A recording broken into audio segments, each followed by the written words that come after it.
Hello students, this is Surbhi Tiwari and you are watching your favorite educational channel Magnet Brains. Magnet Brains जहां पर हम आपको देते हैं 100% फ्री क्वालिटी एजुकेशन। 100% कहा जाता है ना, तो इसका मतलब ये नहीं कि आपको किसी भी तरीके का पेड सब्सक्रिप्शन लेना है। मैग्नेट ब्रेन्स पर आपको CBSE, state board, Hindi medium, English medium, NTSC olympiad जैसे कॉम्पिटिटिव एग्जाम और बहुत सारे फेमस के राइटर्स के बुक का सॉल्यूशन, ये सारी चीज़ें 100% फ्री ऑफ कॉस्ट ही मिलती है। हम स्टार्ट करने जा रहे हैं चैप्टर नंबर 9 का solution, that is your science subject.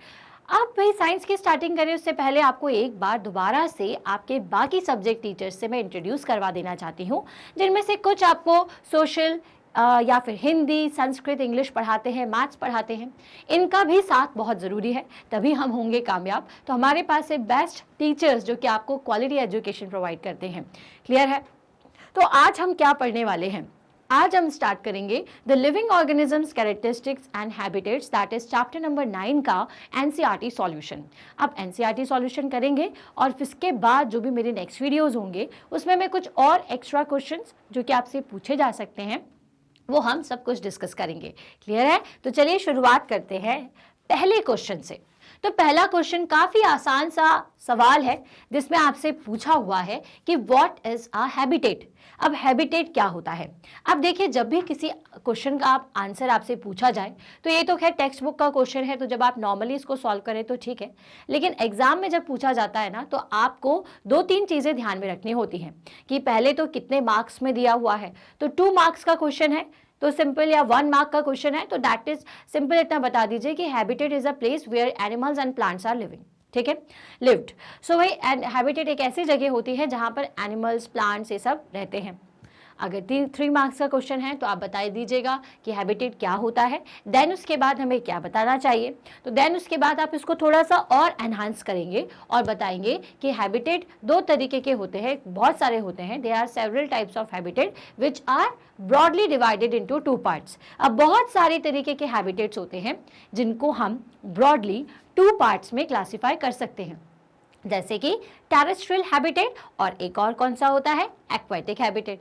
अब अगर 3 मार्क्स का क्वेश्चन है और 4 मार्क का क्वेश्चन दिया हुआ है तो आप टेरेस्ट्रियल हैबिटेट में भी टाइप्स बता सकते हो।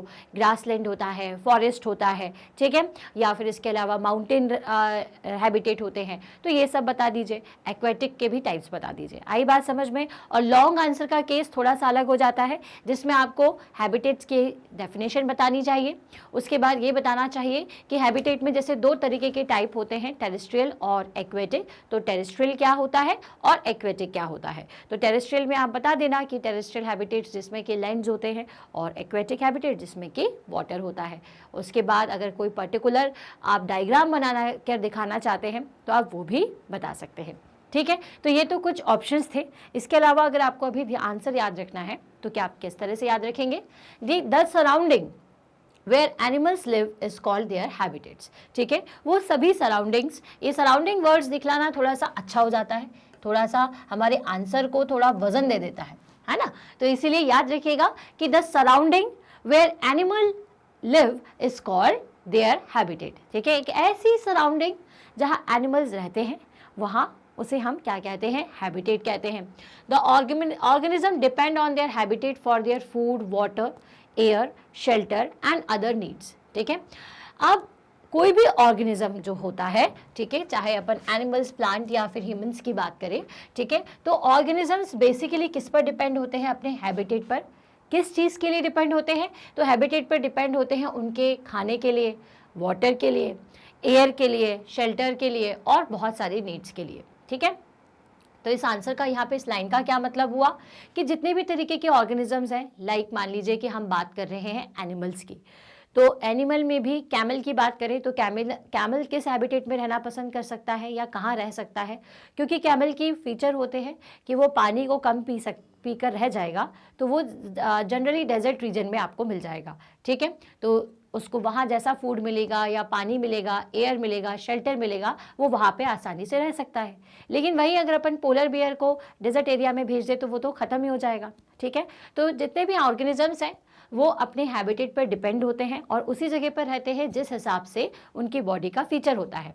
तो हैबिटेट मीन्स अ ड्वेलिंग प्लेस, ठीक है। या फिर एक शॉर्ट में आपको ये लाइन जरूर याद रखनी है कि हैबिटेट का मतलब होता है ड्वेलिंग प्लेस। ड्वेलिंग का मतलब क्या होता है? एक ऐसी जगह जहां पर कोई भी ऑर्गेनिज्म रहता है, ठीक है। तो habitat is a dwelling place. तो आई होप यहाँ से ये आंसर जो है ये आपको बहुत अच्छी तरीके से क्लियर हो गया होगा। क्लियर है ना? चलो अब नेक्स्ट क्वेश्चन अपन फटाफट से देख लेंगे। How are cactus adapted to survive in a desert? ठीक है।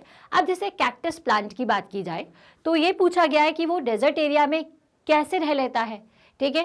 कैक्टस अडेप्टेड टू सर्वाइव मतलब उसमें कौन सी अडाप्शन होते हैं, उसके अंदर कौन से फीचर्स होते हैं जिसके कारण वो ऐसे रेतीली जगह पर जहाँ बहुत गर्मी होती है, पानी कम होता है, ऐसी जगह पर रह लेता है। तो कैक्टस में क्या होते हैं? कैक्टस के जो प्लांट होता है सबसे पहले तो उसमें जितना भी में पानी होता है वो उस पानी को अपने ट्रांसपिरेशन में वेस्ट नहीं करता, ठीक है। और उसके बाद इसमें छोटे छोटे से इस तरीके के स्पाइन्स होते हैं या फिर हम कहें कि कांटे होते हैं, ठीक है। तो ये कांटे क्या करते हैं? ये जो स्पाइन्स है ये बेसिकली जितना भी पानी इस कैक्टस प्लांट के अंदर है उसे बाहर नहीं जाने देता। मतलब कि क्योंकि भाई हीट बहुत ज़्यादा है बाहर, ठीक है, क्योंकि गर्मी ज़्यादा है, तो इस हीट की वजह से ये जो ट्रांसपिरेशन की प्रोसेस यहाँ पर होती है ये काफ़ी लेस होती है। तो लेस पानी, ये पानी उसके ऊपर जाता है। उसके अलावा इनकी जो लीव्स होती है वो कुछ इस तरह से होती हैं कि ये पानी को वैक्स के फॉर्म में भी स्टोर करके रखती है, ठीक है। इस तरह से लंबे समय तक वहाँ पर रह जाते हैं। तो कुछ ज़रूरी इंपॉर्टेंट पॉइंट्स के साथ में आप इसका आंसर दीजिएगा। जैसे cactus are adapted to survive in a desert as they have. अब कैक्टस किसी भी ऐसे डेजर्ट रीजन में कैसे रह जाता है?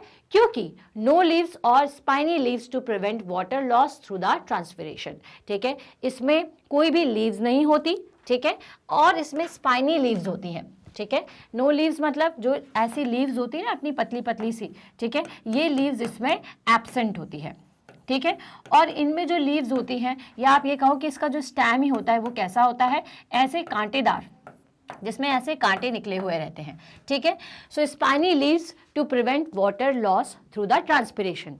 ट्रांसपिरेशन की मेथड क्या होती है? अभी अगर ये भी भूल गए हो तो एक बार दोबारा से बता देती हूँ।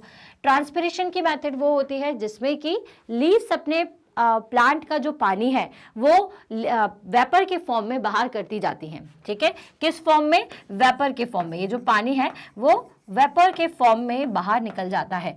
तो इससे एक्सेस पानी जो है प्लांट के अंदर वो भी बाहर निकल जाता है और ताकि पानी की जो कंटिन्यूटी है वो बनी रहती है। और ट्रांसपिरेशन हमारी जो वाटर साइकिल है उसके लिए बहुत इंपॉर्टेंट है, क्योंकि अगर ट्रांसपिरेशन प्रॉपर होगा तो वेपर का फॉर्म में जो पानी है वो ऊपर जाएगा और फिर बारिश के रूप में वापस से गिरता है, ठीक है। तो भाई ट्रांसपिरेशन की मेथड जो वो कैक्टस प्लांट के अंदर तो नहीं होती, क्योंकि इनमें लीव्स नहीं होती और स्पाइनी लीव्स होती हैं। Stem is modified in such a way that is perform photosynthesis and conserve water. और इनका स्टेम जो होता है जो कि लीफ के फॉर्म का ही है, तो ये स्टेम इस तरह से होता है कि ये फोटोसिंथेसिस की मेथड कर लेता है और पानी को भी बचा लेता है, ठीक है। Their roots go very deep into the soil for absorbing water, ठीक है। और एक और इम्पॉर्टेंट पॉइंट कि इनके जो रूट्स होते हैं ये सॉइल में काफ़ी नीचे तक जाते हैं, ठीक है। इनके रूट आपको कहाँ मिलेंगे? सॉइल में बहुत नीचे तक जाते हुए मिलेंगे, जिसके कारण से इनको ग्राउंड वाटर अगर मिल पा रहा है तो वो ग्राउंड वाटर ईजीली इन्हें मिल जाता है, ठीक है। ग्राउंड वाटर का क्या मतलब होता है अब आप सोचेंगे, तो ग्राउंड वाटर मतलब ज़मीन के अंदर का जो पानी होता है, क्योंकि रूट्स काफ़ी नीचे तक चली जाती हैं तो उसकी मदद से ये आसानी से उस पानी को एब्जॉर्ब कर लेते हैं। आया समझ में पॉइंट ये वाला? चलिए तो यहाँ से हम इस क्वेश्चन को ख़त्म करते हैं और फटाफट से आगे बढ़ेंगे फिल इन द ब्लैंक्स की तरफ, ठीक है। सो इसमें पहला क्वेश्चन है the presence of specific features which enables a plant or an animal to live in a particular habitat is called, ठीक है। अब ऐसे सभी फीचर्स को ठीक है, एनिमल्स के और प्लांट के ऐसे सभी फीचर्स को जिसके कारण वो किसी पर्टिकुलर हैबिटेट में रह पाते हैं। जैसे कैमल के अंदर ऐसे फीचर्स हैं कि वो डेजर्ट एरिया में रह पाए, पोलर बियर के अंदर ऐसे फीचर्स हैं कि वो ठंडी जगह पर रह पाए, फिश के पास ऐसे फीचर्स हैं कि वो पानी के अंदर रह पाए। तो इसके इन सारे फीचर्स को क्या कहा जाता है, इसको क्या कहेंगे कि फीचर्स के कारण जब कोई चीज़ हैबिटेट में रह रही है, इसको क्या कहते हैं? तो हम इसे कहते हैं एडाप्शन। क्या कहते हैं? एडाप्शन। क्लियर है? Next is the habitats of the plants and animal that live on land are called. ठीक है, अब भाई वो सारे हैबिटेट्स प्लांट और एनिमल जो कि लैंड पर रहते हैं, ठीक है, सारे हैबिटेट्स, ऐसे सारे हैबिटेट्स जिसपे कि आपके प्लांट और एनिमल कहाँ पर रहते हो? लैंड पर रहते हो, उसे हम क्या कहते हैं? तो उसे हम कहते हैं टेरेस्ट्रियल। ठीक है, क्या कहोगे? Terrestrial habitats. क्लियर है? Next is the habitats of plants and animal that live in a water are called dash habitat. तो उसे क्या आप क्या होगे? उसे आप कहोगे एक्वेटिक हैबिटेट। क्लियर है? देन उसके बाद है soil, water and air are the dash factors of habitats. ठीक है, अब ये सॉइल, वाटर या एयर ये किसी भी हैबिटेट के कौन से फैक्टर्स हैं? तो हमें पता है कि सॉइल, वाटर और एयर जो है ये सभी एबायोटिक, क्या है? ये सभी एबायोटिक फैक्टर्स हैं, है ना? या फिर नॉन लिविंग थिंग्स अगर पूछा जाता, थिंग्स लिखा होता तो आप नॉन लिविंग लिखते, लेकिन फैक्टर पूछा है तो कौन से फैक्टर हैं ये हैं एबायोटिक। ठीक है, next is changes in our surrounding that make us respond to them are called. ठीक है, हमारे आसपास जो चेंजेस होते हैं, ठीक है, जो कि हमें ये करते हैं कि हम उसका रिस्पॉन्ड करें। जैसे कि अचानक से हमारे पैर में कुछ नुकीली चीज़ चुभ गई तो हम क्या करते हैं? अचानक से हमें दर्द होता है और हमारे चेहरे के एक्सप्रेशन चेंज हो जाते हैं।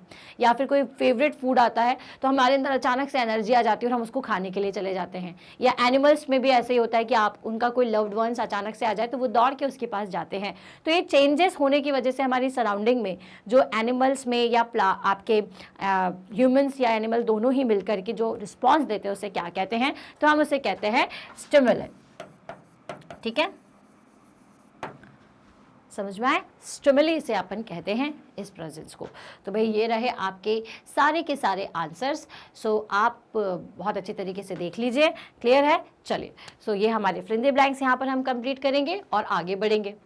सो which of the things in the following list are non living. अब आपको नॉन लिविंग थिंग्स बता, यहाँ पे ना आपको या ऊपर लिस्ट दी हुई है पूरी कि plug, mushroom, swing machine, radio, boat, water, ठीक है, हाइसिंथ या फिर अर्थवॉर्म। क्लियर है? इनमें से कौन कौन सी चीजें आपकी नॉन लिविंग है? अब आपको पता है कि प्लग और स्विंग मशीन है, रेडियो है और बोट है, ठीक है, और वाटर भी है ना? अब आपको ये कंफ्यूजन हो रहा होगा कि मैम ये हाइसिंथ क्या है। अगर कई बच्चों को पता है तो बहुत अच्छी बात है। एक तरीके का प्लांट होता है जिसमें बहुत सुंदर सुंदर से ऐसे फ्लावर्स लगते हैं, मतलब यहाँ पे साइड साइड में ऐसे फ्लावर, उसको आप देख सकते हो। ठीक है, तो एक तरीके का ये प्लांट होता है। क्लियर है? So plug, mushroom, swing machine, radio, boat और वाटर और हाइसिंथ और अर्थवॉर्म में हमने देखा तो क्योंकि अर्थवॉर्म एनिमल है इसीलिए ये एक लिविंग थिंग है। हाइसिंथ भी क्या है? सो हाइसिंथ भी एक प्लांट है। ठीक है, और इसके अलावा आपके मशरूम्स भी क्योंकि प्लांट के अंदर आते हैं इसलिए ये क्या है? ये सभी लिविंग थिंग है। और बाकी की सारी चीज़ें क्या हैं? आपके नॉन लिविंग थिंग्स। क्लियर हो गया? चलिए, तो यहाँ से हमें एक नया वर्ड और मिल गया, नए प्लांट के बारे में पता चल गया, हाइसिंथ के बारे में। अब नेक्स्ट चलते हैं। So give an example of a non living thing which shows any two characteristics of living thing. अब आपको बता दिए किसी ऐसे नॉन लिविंग थिंग के बारे में जो कि आपके लिविंग थिंग की कैरेक्टरिस्टिक्स शो करती हो। अब इसका आंसर देने से पहले आपको क्या पता होना चाहिए कि लिविंग थिंग के कैरेक्टरिस्टिक्स क्या क्या होते हैं। तो हमारे कैरेक्टरिस्टिक्स, क्योंकि हम लिविंग थिंग्स हैं, तो लिविंग थिंग्स के क्या क्या कैरेक्टरिस्टिक्स होते हैं? They can grow, they can eat, ठीक है, they can reproduce, they can excrete. ये सारे हमारे लिविंग थिंग्स के कुछ ऑप्शंस हैं। या फिर सेंसिटिव भी होते हैं, सेंसेस भी होते हैं। तो ऐसे बहुत सारे हैं, जैसे आपका क्लाउड सबसे पहला, सबसे बेस्ट एग्जांपल, क्योंकि वो साइज में भी ग्रो करते हैं और मूवमेंट को भी शो करते हैं। ठीक है, तो cloud is the non-living thing which shows the following two characteristics of living thing. Now one is it grows in size and second is it shows the movement. Clear? Okay.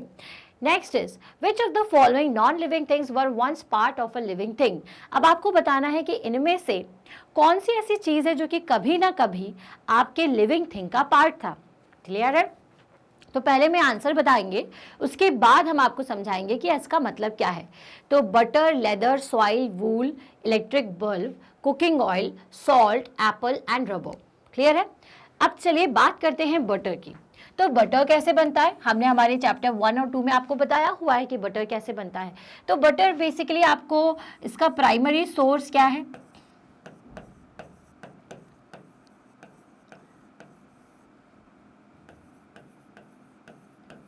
इसका primary source है आपका milk. Clear है? मैं यहाँ लिख देती हूँ, ठीक है। तो ये हो गया आपका मिल्क। नेक्स्ट है लेदर। तो लेदर भी कहाँ से मिलता है आपको, इसका प्राइमरी सोर्स क्या हुआ, एनिमल। क्लियर है? सॉइल, तो सॉइल आपको कहाँ से मिलेगी, रॉक से। ठीक है। इसके बाद बात करें अपन वूल की, तो वूल कहाँ से मिलेगा, अगेन एनिमल से। ठीक है। इलेक्ट्रिक बल्ब कहाँ से मिलेगा, तो इलेक्ट्रिक बल्ब का जो प्राइमरी सोर्स है वो क्या हो जाएगा, यहाँ पर हम लिख देते हैं थोड़ा सा कंफ्यूजन ना हो। ठीक है। तो इलेक्ट्रिक बल्ब की बात करें तो ये कहाँ से बनेगा, आपके ग्लास से बनेगा, वायर उसमें लगे रहते हैं, और ये सब चीज़ें आपको कहाँ से मिलेगी, एक नॉन लिविंग थिंग से मिलेंगी। ठीक है, ये वायर हो गया। इसके बाद कुकिंग ऑयल, ऑयल कहाँ से मिलता है आपको, वेजिटेबल्स से, कि सीड्स से, है ना, सीड से, मतलब कि अगेन प्लांट से। सॉल्ट आपको कहाँ से मिलता है, सी, ओशियन से। एप्पल आपको कहाँ से मिलता है, तो अगेन ये हमें प्लांट से मिलता है। और रबर कहाँ से मिलती है, तो रबर भी हमें कहाँ से मिलेगी, रबर जो है ये आपके सिंथेटिक मटेरियल से बनी हुई होती है। ठीक है। तो अगर इनके प्राइमरी सोर्सेज की बात करें तो मिल्क आपको कहाँ से मिल रहा है, एनिमल से मिल रहा है, लेदर एनिमल से मिल रहा है, और सॉइल वूल भी आपको एनिमल से मिल रहा है। तो मतलब कि ऐसे नॉन लिविंग थिंग्स जो कि एक बार आपके लिविंग थिंग का पार्ट थे, उसमें कौन कौन आ जाएगा, बटर आ जाएगा, क्योंकि वो किससे बना हुआ है, एनिमल्स से मिलने वाले मिल्क से मिल करके बना हुआ है। ठीक है।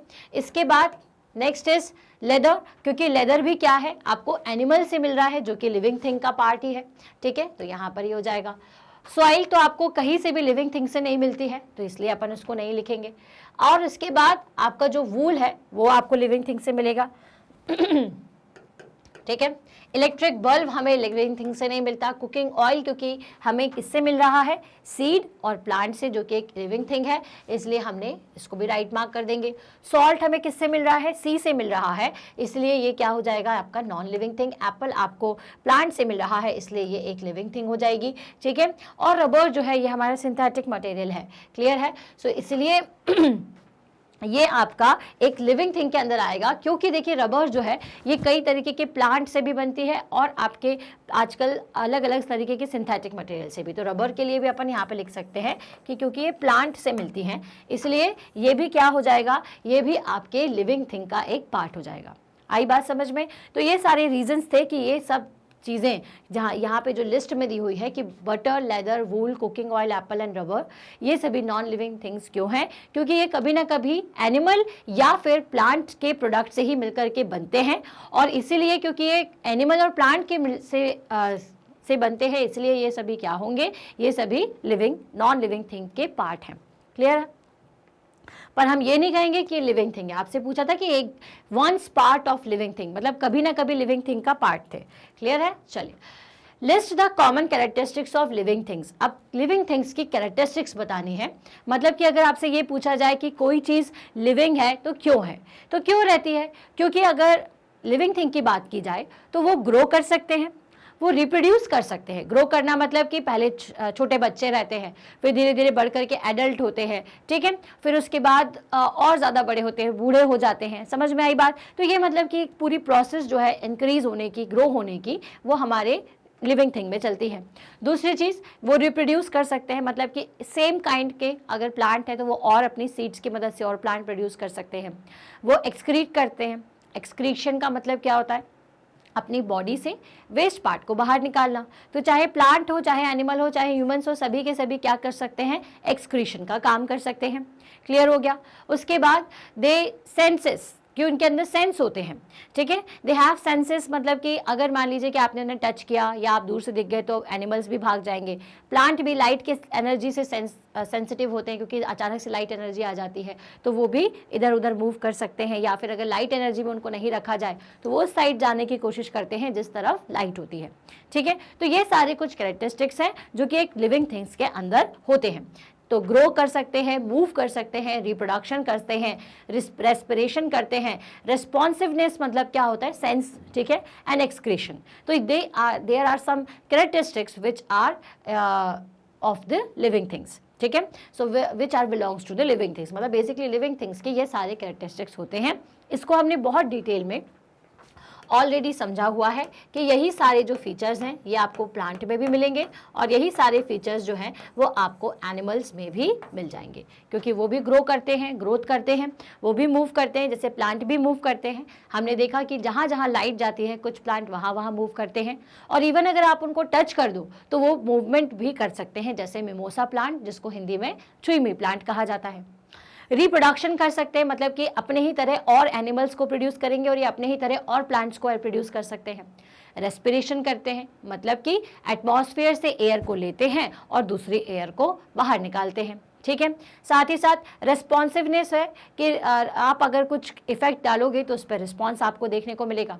एक्सक्रीट करते हैं, जितना भी बॉडी में वेस्ट होता है एनिमल के वो तो निकालते ही हैं। साथ ही साथ प्लांट भी क्या करते हैं, इन सारी चीज़ें, एक्स्ट्रा चीज़ों को, वेस्ट चीज़ को बाहर निकालने का, एक्सक्रीट करने का काम करते हैं।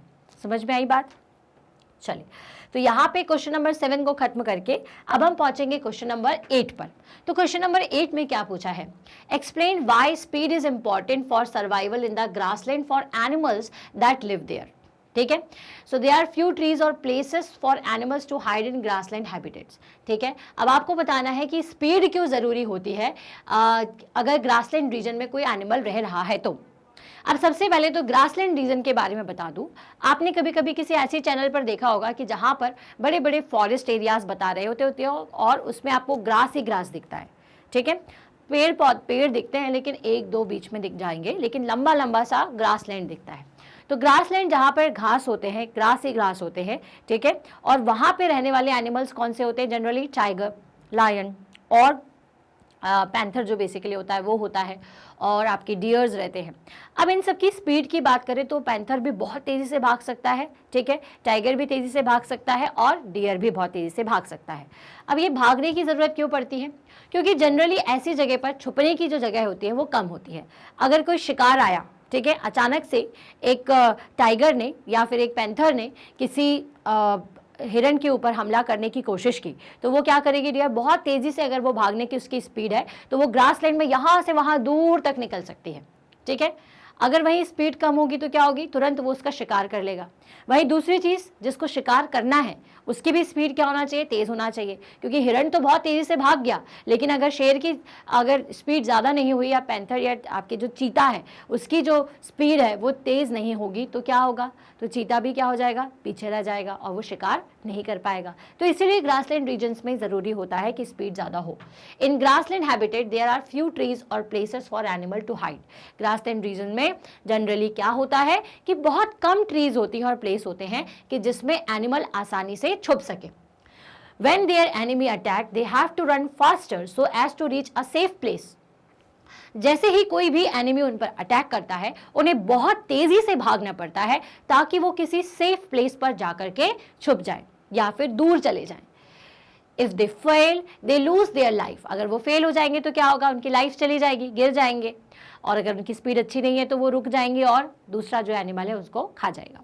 So the speed is very important for the survival of grassland animals. तो इसीलिए ग्रासलैंड एनिमल्स में अगर कोई एनिमल रहता है तो वहाँ उसकी स्पीड ज़्यादा होनी चाहिए, ठीक है। और जनरली यही होता है, जैसा हमने कहा कि जैसे जिस एनिमल के अंदर फीचर्स होते हैं वो उसी हैबिटेट में पाया जाता है। तो ग्रासलैंड रीजन में रहने वाले एनिमल्स भी वही सारे एनिमल्स होते हैं जिनकी स्पीड बहुत ज़्यादा अच्छी होती है। इसके साथ ही हम यहाँ पे ख़त्म करते हैं हमारा क्वेश्चन नंबर 8 और इसके साथ ही खत्म होता है आपका टेक्स्ट बुक सॉल्यूशन। तो भाई इस चैप्टर के सारे चैप्टर के जो टॉपिक्स हैं, इंपॉर्टेंट टॉपिक के हैबिटेट क्या होते हैं, कौन कौन से तरीके के हैबिटेट्स होते हैं और कौन कौन से तरीके के ऑर्गेनिजम्स या एनिमल्स, प्लांट्स रहते हैं, ये सब कुछ हम ऑलरेडी कंप्लीट कर चुके हैं। तो ये आप कहाँ से देख सकते हैं, कहाँ से पढ़ेंगे बाकी के टॉपिक्स? तो भाई नीचे डिस्क्रिप्शन बॉक्स में एक प्लेलिस्ट दिखेगी जिसमें आपको 6th क्लास साइंस की एक प्लेलिस्ट है। चैप्टर 1 से पूरे चैप्टर 9 तक सब कुछ वहाँ पर आपको अवेलेबल है। हर एक टॉपिक की लिंक दी हुई है, हर एक टॉपिक के बस आपको क्लिक करना और आपका वीडियो ओपन हो जाएगा। इसके अलावा आप कहाँ से देख सकते हैं? तो मैग्नेट ब्रेन्स के ऑफिशियल वेबसाइट पर जाइए जहाँ पर आपको सारे सब्जेक्ट्स मिल जाएंगे। आपको जाना है और सिलेक्ट करना है CBSE English medium plus class 6। जैसे ही क्लास 6 पर क्लिक करेंगे तो आ गया आपका एक और स्क्रीन जिसमें कि आप देख पा रहे हैं कि अलग अलग सब्जेक्ट्स के फोल्डर्स बने हुए हैं। जो भी सब्जेक्ट पढ़ना है, for example science by Surabhi Tiwari, तो वॉच नाउ कर दो। वॉच नाउ करते साथ ही आप देखोगे स्क्रीन में यहाँ लिखा हुआ है चैप्टर वाइज वीडियो। तो जो चैप्टर देखना है उसका नीचे वीडियो दिया हुआ है, आप उसको क्लिक करिए और एक वीडियो ओपन हो जाएगा। अब इसे स्टार्टिंग से एंड तक ज़रूर देखिएगा, तभी आपको टॉपिक समझ में आएगा। अगर टॉपिक पसंद आए तो लाइक करिए, कमेंट करिए। जैसे कि आज ये जो वीडियो था अगर पसंद आ रहा है तो लाइक ज़रूर करिए, कमेंट भी हमें करके बताइए और इसे शेयर करिए अपने सेम क्लास के स्टूडेंट्स के साथ। और भाई अगर कुछ बच्चे हिंदी मीडियम से हैं तो उनके लिए बहुत अच्छी खबर ये है कि अब मैग्नेट ब्रेन्स हिंदी भी आ चुका है, जो कि 100% फ्री है, जहाँ पर 6th क्लास से 12th क्लास तक के आपके सारे क्लासेस के सारे सब्जेक्ट्स पढ़ाए जाते हैं और बस आपको चैनल सब्सक्राइब करना है।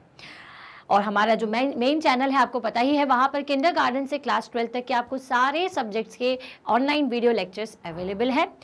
और अगेन ये 100% फ्री ऑफ कॉस्ट है, तो इसे ज़रूर लाइक करिए, शेयर करिए ताकि बाकी के स्टूडेंट्स भी इसका फ़ायदा उठा सके। और सब्सक्राइब करना बिल्कुल ना भूलें, क्योंकि जब आप किसी भी चैनल को सब्सक्राइब करते हैं तो जितना भी नया वीडियो आता है या आपकी क्लास से रिलेटेड अपडेट, आपके चैप्टर से रिलेटेड अपडेट आप तक जल्दी पहुँच जाती है। तो अब हम मिलेंगे हमारी नेक्स्ट वीडियो में, तब तक के लिए stay happy, stay healthy. Thank you so much.